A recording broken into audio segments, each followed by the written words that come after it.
અમારી સમ્રાટ સમાચાર ચેનલ સબસ્ક્રાઇબ કરો, લાઈક કરો, કોમેન્ટ કરો અને જોતા રહો પળે પળના દરેક પ્રકારના સમાચારો। ભાવનગરમાં લોકલ ક્રાઇમ બ્રાન્ચે વિદેશી દારૂના જથ્થા સામે મોટી કાર્યવાહી કરી હતી। પોલીસે બે આરોપીઓને ઝડપી પાડી અંદાજે 13 લાખથી વધુનો મુદ્દામાલ જપ્ત કર્યો છે, જેમાં દારૂનો જથ્થો, ટ્રક, કાર અને મોબાઈલ ફોનનો સમાવેશ થાય છે। ભાવનગર લોકલ ક્રાઇમ બ્રાન્ચને મળેલી બાતમીના આધારે મોતી તળાવ વિસ્તારમાં મોગલ માતાના મંદિર નજીક જાહેર રોડ ઉપર વોચ ગોઠવવામાં આવી હતી। બાતમી મુજબ અગાઉ દારૂના ગુનામાં પકડાયેલ કિશન મકવાણા પોતાની સ્વિફ્ટ કારમાં પાયલોટિંગ કરી રહ્યો હતો અને તેની પાછળ અશોક લેલન ટ્રકમાં ભારતીય બનાવટનો વિદેશી દારૂનો જથ્થો લાવવામાં આવી રહ્યો હતો।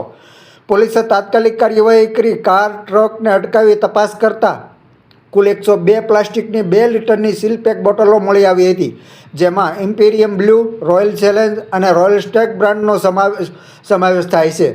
આ કાર્યવાહી દરમિયાન પોલીસે કિશનભાઈ માડણભાઈ મકવાણા અને સુનિલ લાભુભાઈ મકવાણાને ઝડપી પાડી તેમની પાસેથી અંદાજે 13,06,545નો મુદ્દામાલ જપ્ત કર્યો હતો।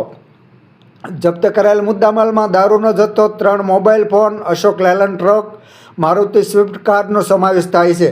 પોલીસ તપાસમાં સામે આવ્યું છે કે મુખ્ય આરોપી કિશન મકવાણા સામે અગાઉ પણ પ્રોહિબિશન એક્ટ હેઠળ 2 ગુનાઓ નોંધાયેલા છે।